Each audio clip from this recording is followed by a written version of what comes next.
Quando falamos sobre casos circunstanciais, é comum existir a dúvida: será que esse ou aquele outro crime estão realmente conectados?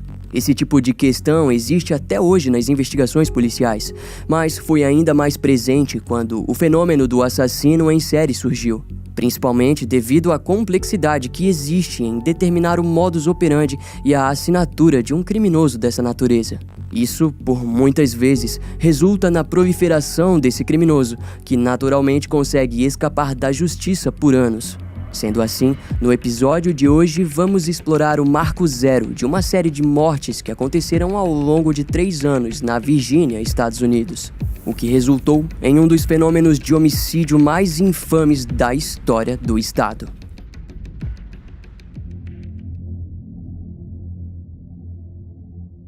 Tudo começa em meados de 1981, quando a jovem Kathleen Thomas havia acabado de se formar na Academia Naval dos Estados Unidos, em Massachusetts.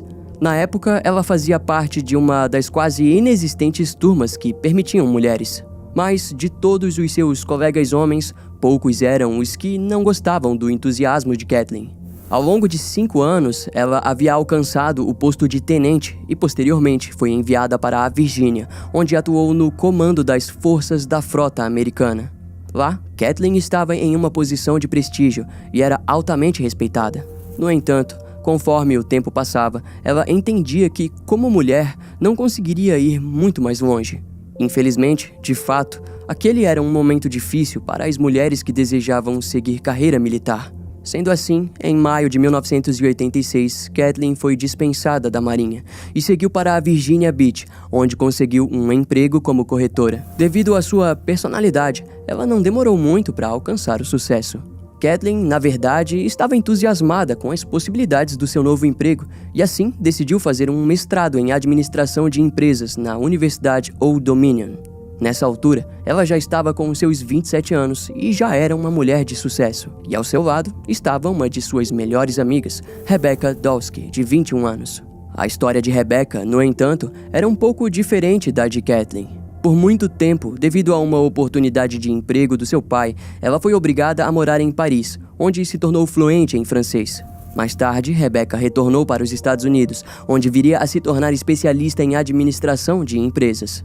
Em janeiro de 1986, ela se mudou para a Virgínia, onde acreditava que teria mais chance de crescimento profissional. Lá, entrou para a Universidade William Mary.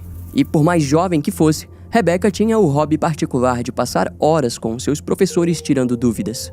Ao invés de sair com amigos ou coisas do tipo, ela completava o seu tempo livre trabalhando em uma creche próxima do campus da faculdade.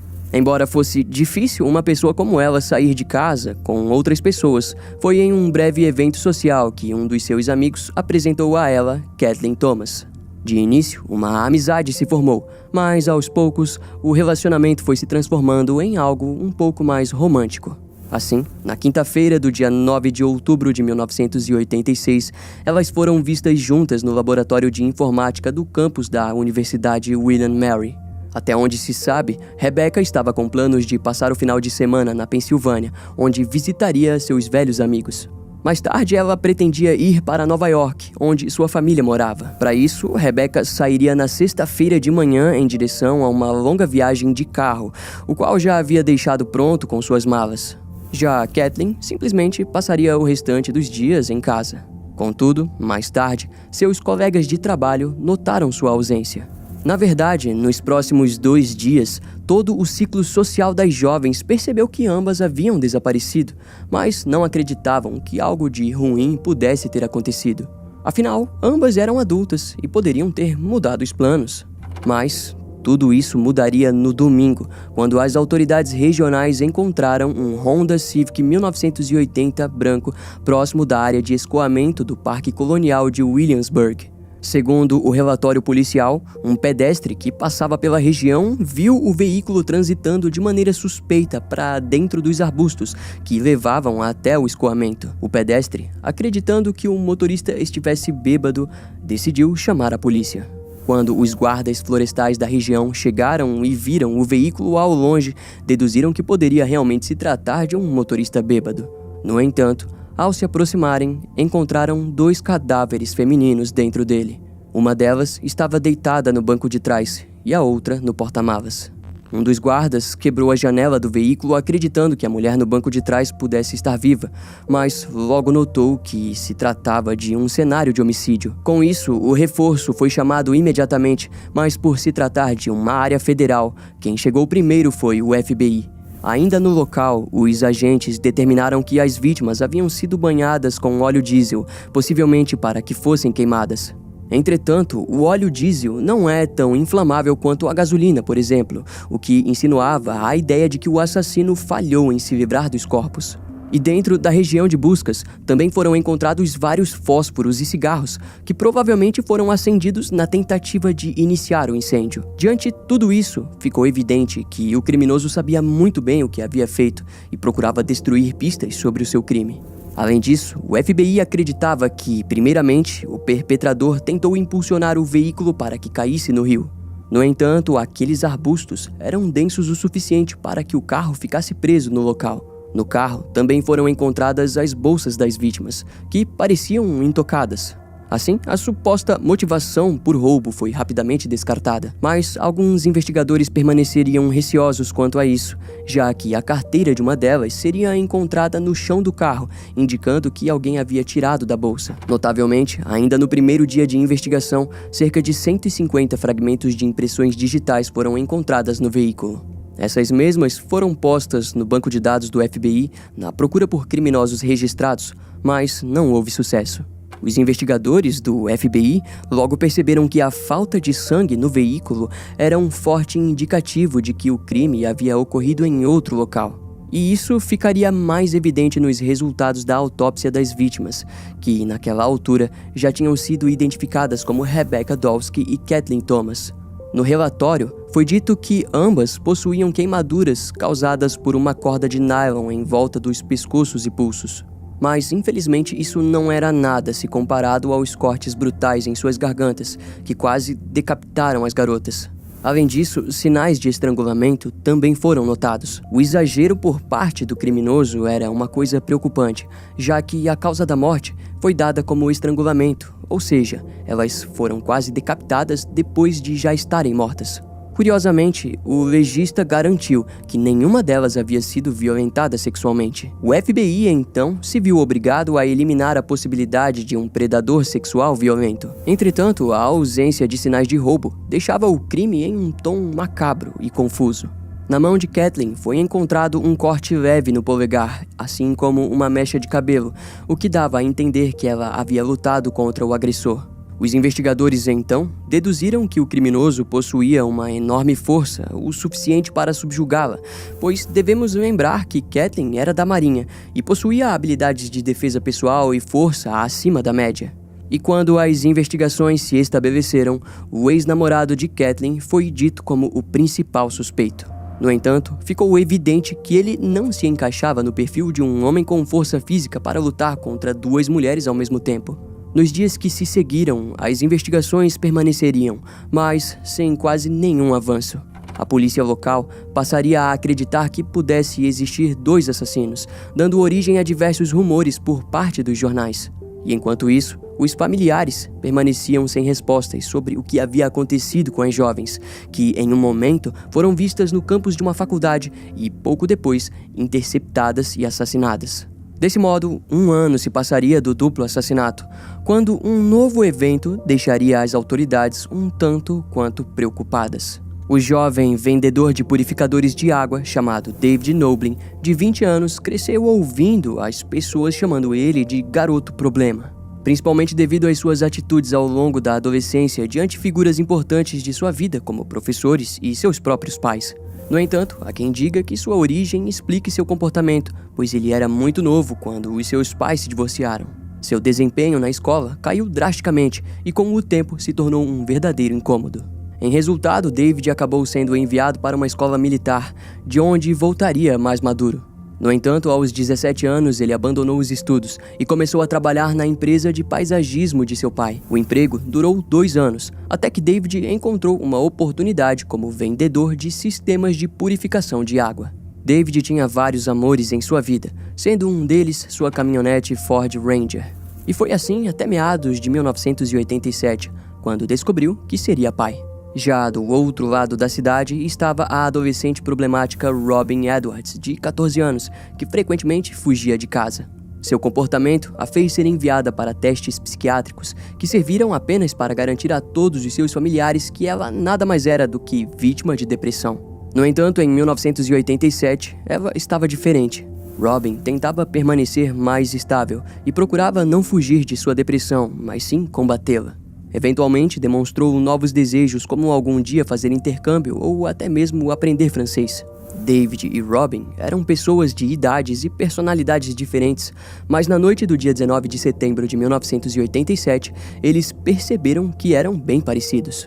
Naquela noite, o irmão mais novo de David, Michael, e o primo de ambos, Jason, foram assistir um show de comédia. Lá, encontraram outros familiares, sendo um deles um adolescente e que estava acompanhado de Robin. Ao tentarem entrar, foram informados que os ingressos haviam esgotado e decidiram ir para o fliperama, onde Robin acabou sendo convidada. Após algumas horas no fliperama, todos eles retornaram para suas casas. Entretanto, sem o conhecimento de ninguém, Robin e David haviam marcado de se encontrarem mais tarde. Assim, na madrugada seguinte, o policial Joey Willard estava patrulhando o sul da ponte do rio James, a cerca de 30 minutos do Parque Colonial, quando avistou a caminhonete Ford Ranger estacionada. Na época, aquela região era comumente usada por amantes, e Joey estava apenas querendo dar um leve aviso aos jovens. No entanto, ao se aproximar do veículo, viu que algo não estava certo. As duas portas estavam abertas e o motor ainda estava ligado. Além disso, conforme se aproximava, percebeu que o rádio também estava ligado enquanto o limpador de para-brisas ia de um lado para o outro. Já dentro da caminhonete, ele encontrou roupas íntimas cuidadosamente dobradas. Além disso, também haviam calçados masculinos e femininos no chão do veículo. E em pouco tempo, ficou evidente que David Noblin e Robin Edwards haviam desaparecido. Ainda no primeiro dia, buscas intensas pelo paradeiro dos amantes foram feitas, mas sem sucesso. De início, um grande grupo focou nos arredores da reserva de caça Reagan Island, mas nenhuma evidência foi encontrada. Diante a imprensa, o pai de David, Carl Noblin, disse que o seu filho amava aquela caminhonete e que não a deixaria para trás. E com base nas várias horas do desaparecimento, ambas as famílias relataram que já esperavam pelo pior. No segundo dia do desaparecimento, a 3 quilômetros da caminhonete, um morador local chamado Louis Ford, que corria pelas margens do rio James, em Reagan Island, área de manejo de vida selvagem, acabou tropeçando em uma pilha de roupas. E, ao olhar melhor, notou que próximo dela havia um corpo feminino. Quando as autoridades foram chamadas, logo identificaram o corpo como sendo de Robin Edwards. Seu corpo estava vestido apenas de uma blusa e calça, e também estava com seu sutiã enrolado em volta do seu pescoço. Diante ao achado, os grupos de buscas passaram a investigar a região, onde, a 30 metros dali, o corpo de David também foi encontrado, preso ao longo do rio, vestindo apenas uma calça. Os detalhes das mortes permaneceriam obscuros até que a autópsia identificaria que ambos foram mortos no estilo execução com um tiro na cabeça. No entanto, David também foi alvejado no ombro, indicando que possivelmente tentou fugir e que foi baleado. Curiosamente, todos os disparos haviam atravessado os dois, fazendo com que quase nenhuma pista fosse encontrada. Dado o tipo de crime, o calibre da arma seria mantido em segredo pelas autoridades, que informaram que nenhuma cápsula foi encontrada na região. Posteriormente, cartuchos de calibre .22 seriam encontrados aos arredores, mas como aquela região era usada para a caça, houve dúvidas quanto à conexão. Além disso, o legista não conseguiu determinar se Robin havia ou não sido violentada, embora possivelmente o casal tenha se relacionado sexualmente antes de suas mortes. Nas investigações, a polícia acredita que David passou para buscar Robin por volta da 00:30 do domingo. Assim, o assassinato possivelmente aconteceu entre 00:30 e 5:30 da manhã. O casal teria escolhido aquela região por ser uma das mais afastadas, mas acabaram trombando com o assassino, que possivelmente havia surpreendido eles na caminhonete sob a mira de uma arma. Os investigadores acreditam que ambos foram forçados a sair da caminhonete seminus e levados até uma região afastada, onde Robin pode ter sido a primeira a ser morta. Em decorrência do pânico, David possivelmente tentou fugir e foi baleado no ombro. Então, após ser derrubado, foi executado com um tiro na cabeça. Em seguida, seus corpos teriam sido descartados próximos ao rio, onde acabaram presos nos arredores. Inicialmente, os investigadores acreditavam que um assalto poderia ter resultado no crime, já que a carteira de Robin havia sumido. Porém, havia também as chances de que sua carteira tenha saído da calça e sido levada pelo rio. E conforme a vida de ambos era investigada, foi descoberto que David havia recentemente sido ameaçado por uma família que morava próxima da cena do crime. Com isso, os membros dessa família foram intensamente interrogados, mas o xerife, Dixon, acabou descartando todos eles como suspeitos. Diante a imprensa, o xerife disse que ninguém naquela família amava David Noblin, mas também não haviam motivos o suficiente para matá-lo. Devido à localização do crime, por muito tempo houve discussão sobre quem comandaria as investigações. E para resolver aquilo, uma força-tarefa foi criada junto à polícia estadual e municipal. Uma recompensa de $5.000 foi posta por qualquer informação que levasse ao paradeiro do criminoso. Alguns suspeitos foram até mesmo nomeados como pessoas de interesse, mas a maioria das evidências eram circunstanciais. E enquanto aquilo acontecia, os jornalistas lembraram do duplo homicídio cometido no ano anterior, onde Kathleen Thomas e Rebecca Dulski foram encontradas em um cenário parecido. Os investigadores, em contrapartida, não se apresentaram crentes de que os casos estivessem envolvidos. Contudo, aos poucos ficou evidente que David e Robin poderiam não terem sido mortos naquela região, ou seja, apresentavam semelhanças com o caso de Kathleen e Rebecca. A ausência de um local exato para os assassinatos gerava dúvidas nas mentes dos investigadores, pois dava abertura para a chance de que o assassino estivesse tentando confundir as autoridades. E todas essas questões levariam as autoridades para dentro de uma série de eventos sinistros envolvendo homicídios, elevando a cobrança por respostas a um nível de estresse extremo.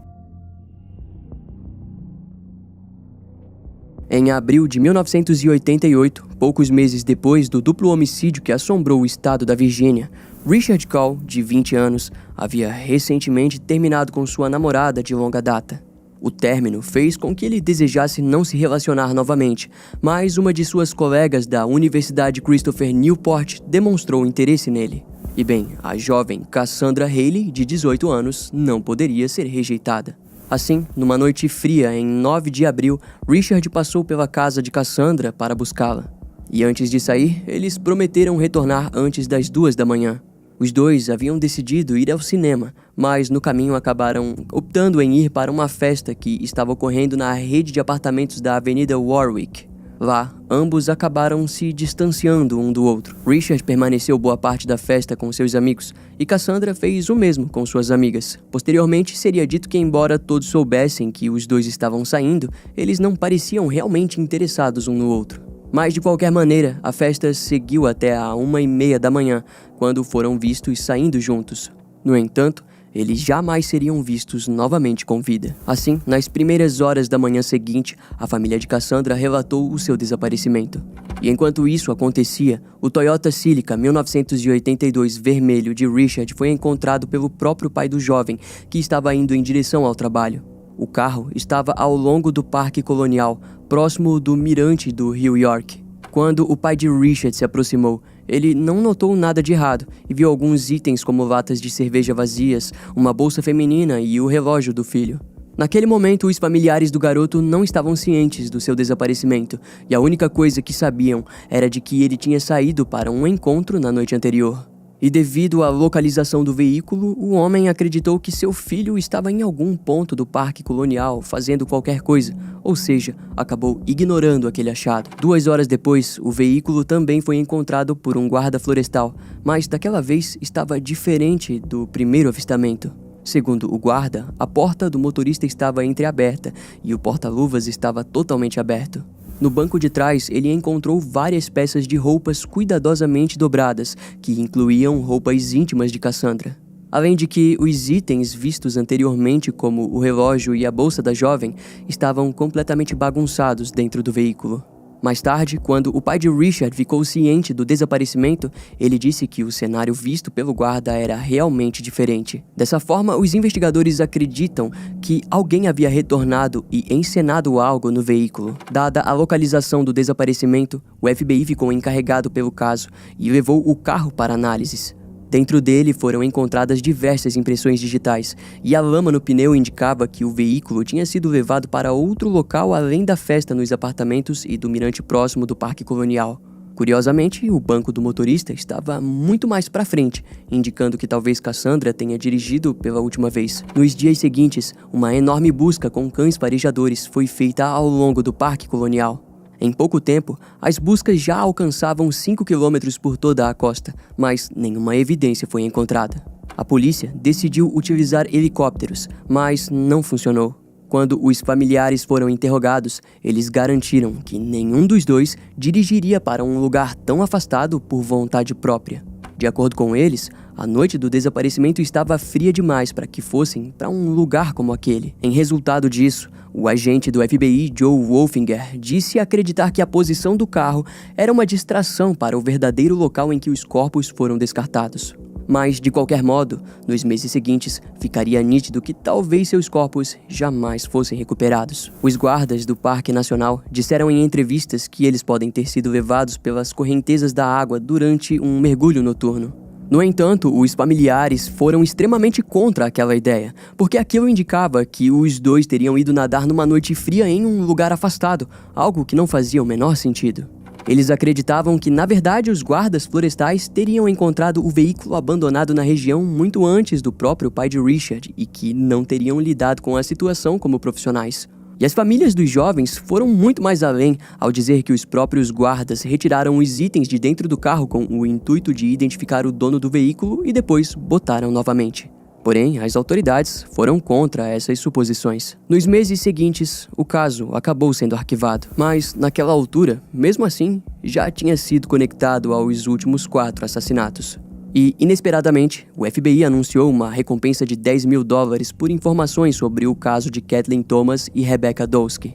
Com isso, a primeira pessoa de interesse apareceu. Se tratava do neozelandês Ron Little, que atuava como investigador particular na Virgínia. Ele tinha uma empresa chamada Liberty Security, onde a mãe de Robin Edwards trabalhava.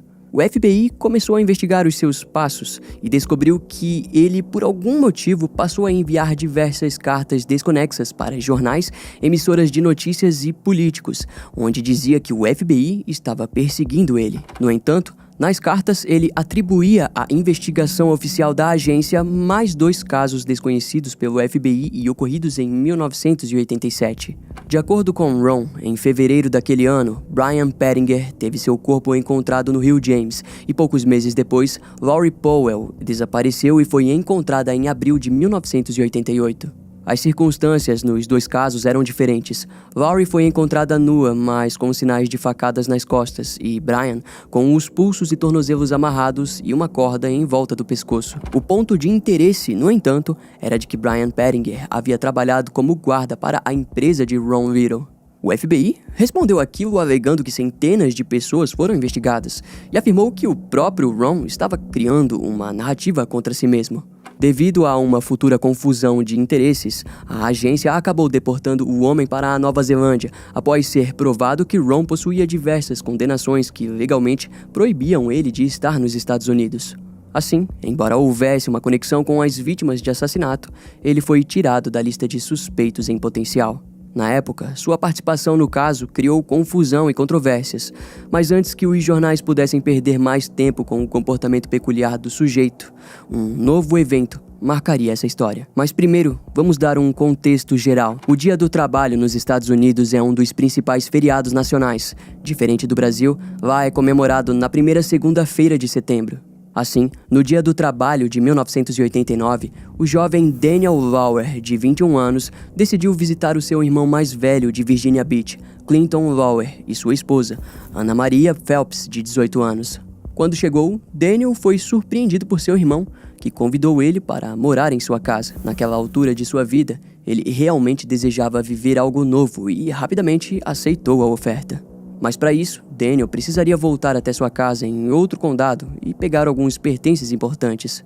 No entanto, Ana Maria pediu para ir junto, pois desejava visitar alguns familiares. Assim, no dia 5 de setembro daquele ano, eles combinaram de se encontrarem para retornar até Virginia Beach. Daniel e Ana Maria seriam vistos pela última vez por volta das 11h15 daquela noite.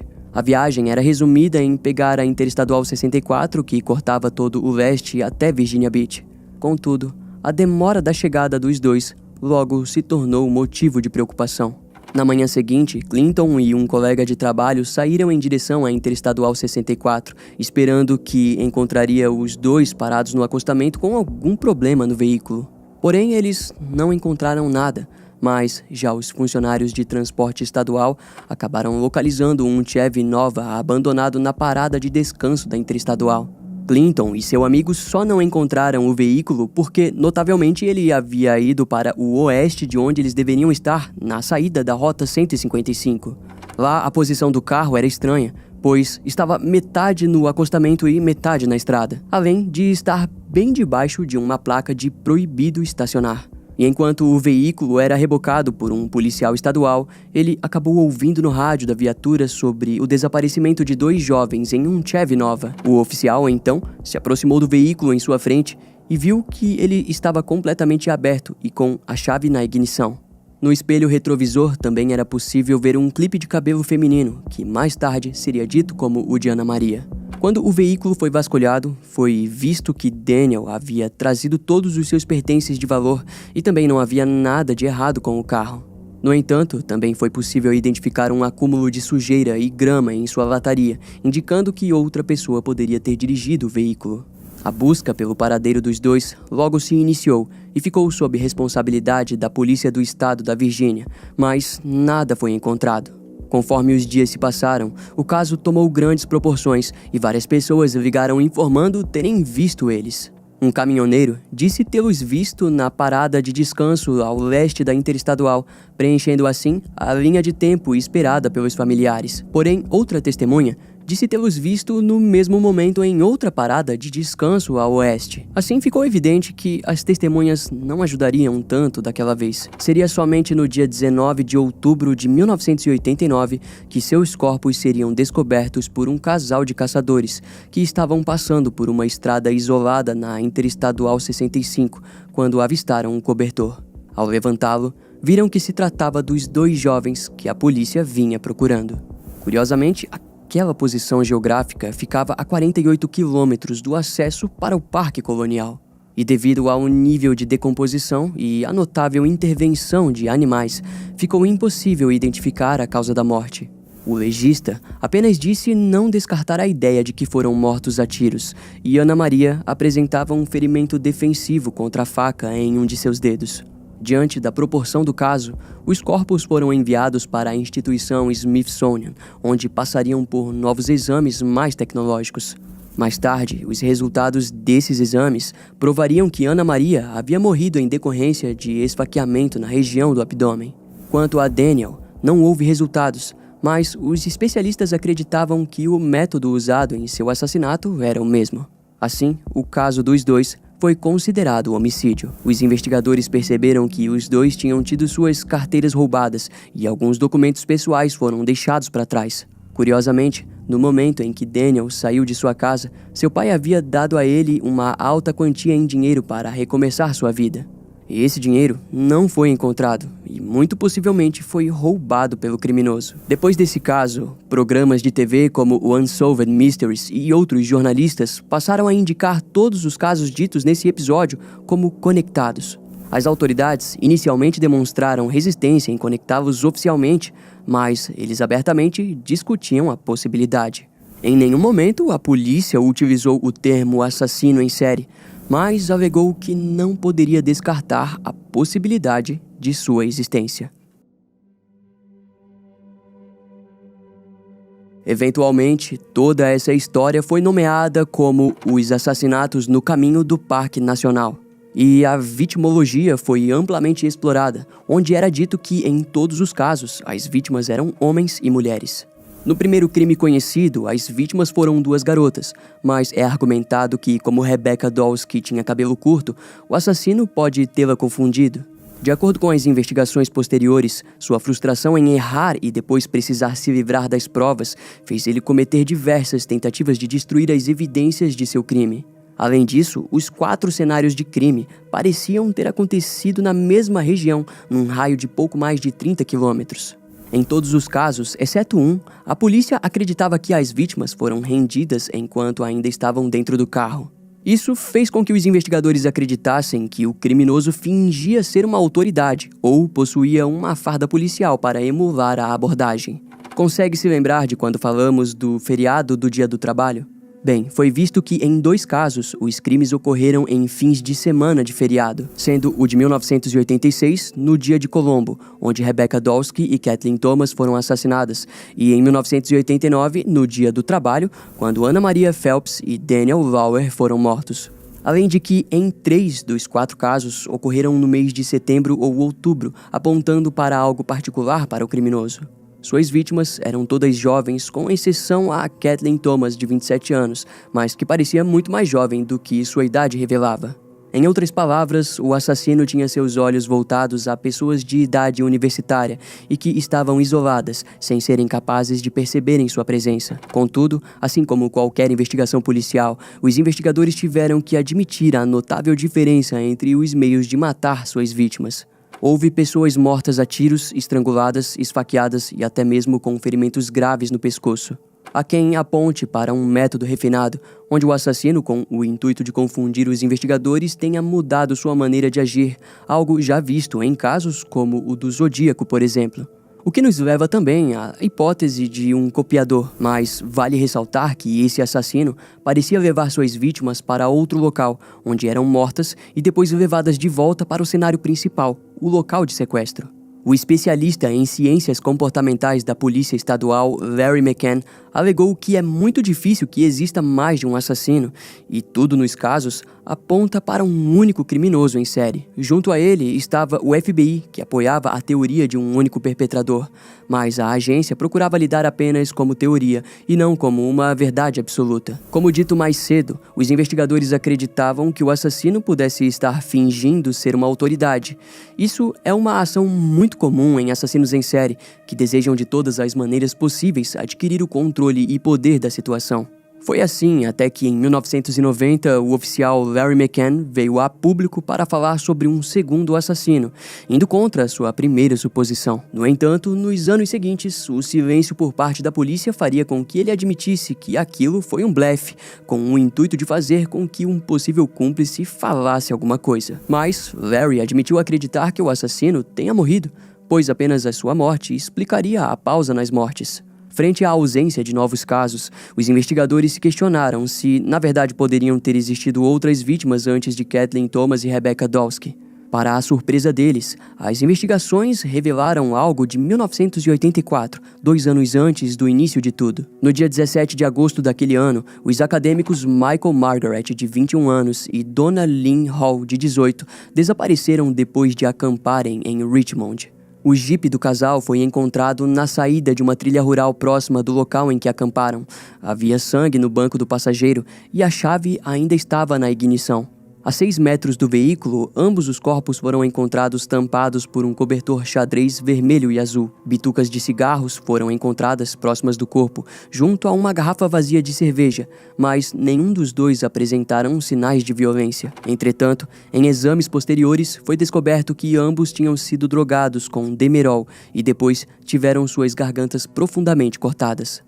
O sangue de uma terceira pessoa foi encontrado na cena do crime, mas, na época, só puderam dizer que era do tipo A e não pertencia a nenhuma das vítimas.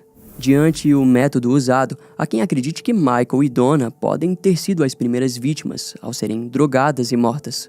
Isso apontaria para um criminoso extremamente organizado, que não alcançou o seu prazer completo ao drogar suas vítimas e, em seguida, decidiu matá-las. Esse conjunto de casos atualmente se encontra arquivado, e junto a ele está o caso do assassinato do casal lésbico Lolly Winans e Juliana Williams, mortas em maio de 1996. Vários anos depois da série de homicídios do Parque Colonial, para alguns investigadores já aposentados, esse caso de Lolly e Juliana pode significar o último ato do assassino em série misterioso narrado nesse vídeo. Na época, as duas foram acampar no Parque Nacional de Shenandoah e junto a elas estava um cachorro Golden Retriever chamado Tej. O casal chegou a ser visto pela última vez no local por um guarda florestal. Seus corpos, despidos, foram encontrados na primeira semana de junho de 1996, com seus pulsos amarrados e com suas gargantas cortadas. Uma delas estava dentro da barraca, mas outra tinha sido posta dentro do saco de dormir e depois jogada em cima de um riacho. Nenhuma delas foi violentada sexualmente ou roubada, indicando assim um crime motivado pelo ódio. Segundo os investigadores, elas foram mortas por serem um casal e não haviam evidências de outra motivação. Mais tarde, o Golden Retriever das meninas foi encontrado com vida vagando pela região. Na época do ocorrido, o caso trouxe lembranças do assassinato de Rebecca Dawsky e Kathleen Thomas, mas, diferente daquela vez, eles encontraram um nome de interesse. Se tratava de Darrell Rice, de 29 anos, que pouco tempo depois foi preso acusado de tentativa de sequestro a uma mulher. O histórico criminal do suspeito era enorme e ele tinha uma clara obsessão por pornografia violenta e também era considerado misógino. Em 2002, ele foi acusado pelo duplo assassinato do casal de mulheres, mas em julgamento acabou sendo inocentado diante a ausência de provas físicas. E no mesmo ano, o FBI anunciou que Darrell Rice não era um suspeito em potencial para os assassinatos no Parque Colonial. Com a chegada dos anos 2000, o caso foi sendo esquecido pelo público e, no fim, arquivado. Seria somente em 2009 que um homem chamado Fred Otwell, de 60 anos, surgiu para avisar aos familiares das vítimas que fotos das cenas dos crimes, dos cadáveres e de algumas evidências estavam rondando pela internet. O alarme foi notável, pois, segundo o próprio Fred, por se tratar de um caso arquivado, aquilo arruinaria as investigações. O FBI foi notificado sobre a falta de supervisão por parte das autoridades, mas a agência olhou diretamente para Fred, vendo ele como uma pessoa de interesse. Foi descoberto que na época dos crimes, o sujeito atuava como policial do condado de Gloucester e nunca esteve envolvido nas investigações, mas parecia ter um interesse obsessivo pelos casos. Seguindo a teoria de que o assassino poderia ser um policial ou fingir ser um, Fred foi posto como suspeito. Os jornais seguiram o FBI e acabaram descobrindo que antes de ser policial, ele tinha sido um criminoso condenado por roubo. Tudo isso foi um momento tenso na história desse caso, porque a opinião pública acreditava que Fred estava fazendo o bem ao avisar sobre a distribuição daquelas fotos. Até que em 2011, ele acabou sendo preso na Geórgia, novamente, sob a acusação de roubo. No ano seguinte, as investigações descobriram que Fred, na verdade, era um verdadeiro sanguessuga. No passado, ele havia mentido para os familiares de algumas vítimas do caso original, onde pedia investimentos de $300 para que uma investigação privada fosse feita. E esse dinheiro arrecadado acabou sendo usado para benefício próprio. Por conta disso, ele foi acusado e condenado a 3 anos pelo golpe, enquanto ainda pagava a condenação de roubo. Sua posição na prisão e idade fizeram com que sua saúde se debilitasse. Assim, em dezembro de 2018, Fred acabou falecendo.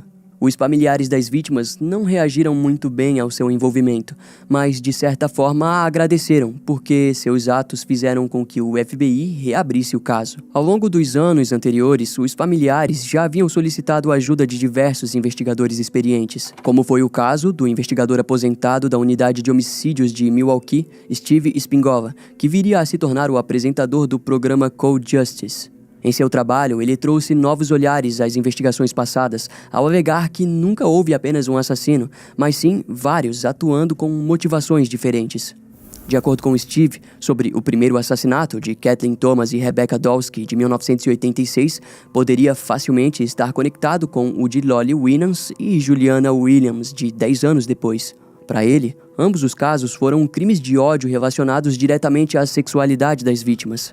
Agora, sobre o caso de David Noblin e Robin Edwards, ele acredita que se trata de um roubo que deu errado. O mesmo é dito quanto ao caso de Daniel Lauer e sua cunhada, Anna Maria Phelps. Além do mais, Steve trouxe descobertas pessoais de que nos arquivos do caso havia evidências de que Anna Maria estava prestes a se encontrar com um sujeito na parada de descanso em que pararam ao leste da Interestadual. Segundo as fontes, um bilhete foi encontrado em seus pertences em que havia hora e local de encontro anotado, onde o sujeito em questão, que ela esperava, dirigia uma van azul. Não fica claro sobre como isso é relevante para a investigação, mas o bilhete foi devolvido para os familiares da mulher, que nunca tocaram no assunto. De qualquer maneira, Steve acredita que essa nota foi feita pelo criminoso amante com o intuito de roubá-la. Quando o porta-voz da Polícia do Estado da Virgínia falou sobre o assunto, ele alegou que todos sabiam da existência da nota, mas outro investigador que atuou no caso viria a dizer que desconhecia a existência dela. Nos últimos anos, investigadores descobriram a existência de um ex-policial da Virgínia chamado John Walter Ball, que foi morto em agosto de 1990 ao tentar roubar uma conveniência. Para muitos, o seu perfil combinava com o que o FBI procurava em 1989, quando os assassinatos pararam e não voltaram a acontecer na década de 90. Mas, no fim das contas, ele foi dito apenas como mais um de vários policiais que destroem suas carreiras ao se voltarem para o crime, algo não tão comum, mas não impossível. A verdade é que, durante as investigações, sempre houve uma dúvida se os casos estavam ou não conectados. Assim, muitos criminosos comuns e predadores em série foram postos como pessoas de interesse ao longo dos anos, gerando uma lista com mais de 130 suspeitos, mas nenhum deles se provou promissor. Em 2018, o irmão da vítima, Kathleen Thomas, anunciou a abertura de um podcast chamado Minds Over Murder. Ao longo de todas essas décadas, ele foi ativo no caso e atualizou a todos ao informar que o FBI possui um DNA completo de um suspeito em 3 de 4 cenas de crimes e que testes seriam feitos. E de fato, o mês de janeiro de 2024 comprovou isso. Graças à tecnologia de DNA, o primeiro grande suspeito foi nomeado e conectado a 2 assassinatos originais dessa enorme lista que citamos. De acordo com o anúncio da polícia da Virgínia, o pescador Alan Wilmer foi o responsável pelos assassinatos de David Noblin, de 20 anos, e Robin Edwards, de 14, mortos em 1988. Além de um terceiro caso que não tínhamos mencionado, sendo ele o do homicídio de Teresa Lynn Paul Howell, de 29 anos, encontrada estrangulada e com sinais de violência sexual. Teresa tinha sido vista pela última vez do lado de fora de uma boate em Hampton no dia 1º de julho de 1989. Suas roupas foram encontradas menos de 12 horas depois por trabalhadores de construção civil a cerca de 8 quilômetros de distância. Já o cadáver foi descoberto em uma floresta próxima, a 24 quilômetros de onde os corpos de David e Robin foram localizados. Infelizmente, o suspeito Alan Wilmer faleceu aos 63 anos em 2017. Os investigadores ficaram surpresos ao descobrirem que ele era de longe um homem no qual ninguém suspeitaria. Alan nunca foi preso e até então não existia evidências de que ele fosse conhecido por sua personalidade violenta, a qual parecia não possuir. Na verdade, as fontes descrevem ele apenas como um simples pescador comercial que gostava de armas e de caçar na floresta. Esse criminoso representa mais um exemplo de alguém que conduziu uma existência aparentemente acima de qualquer suspeita. No entanto, não foi revelado o que fez com que ele fosse considerado um suspeito, já que seu DNA foi coletado após sua morte e não pelo banco de dados de prisioneiros do estado. Sendo assim, continuamos na espera para a liberação de novas informações sobre o que levou a polícia a considerá-lo um suspeito em potencial. Atualmente, os investigadores pedem para que qualquer pessoa que tenha caçado, trabalhado ou pescado com o Alan se apresente para prestar depoimentos ao FBI. A notícia em si é muito boa, mas ainda há muita coisa a se descobrir, principalmente se as autoridades conseguirão conectá-lo ao restante dos assassinatos atribuídos ao assassino em série do Parque Colonial.